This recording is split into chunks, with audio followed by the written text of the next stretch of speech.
林百货为2004年重新开幕以来，年年举办盛大的生日庆典，邀集民间团体以及财经学校组团游街，共创下市道的风景，形成文化观光品牌。林百货到现在我们是第10年，那如果说接下来的话，我们希望说媲美玫瑰花车游行。林百货本身已经超越了我觉得日本时代的意义，它其实为台南当代的文化风景这10年来给了一个属于这个世代的一种非常特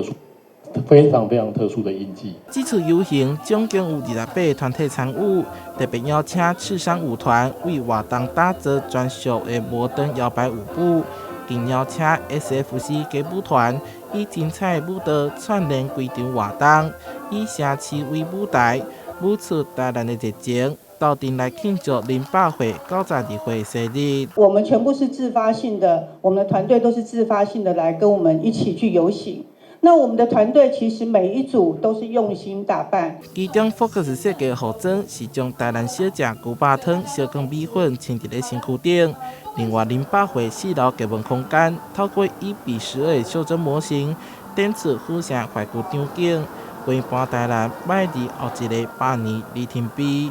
台南新闻陈怀采访报道。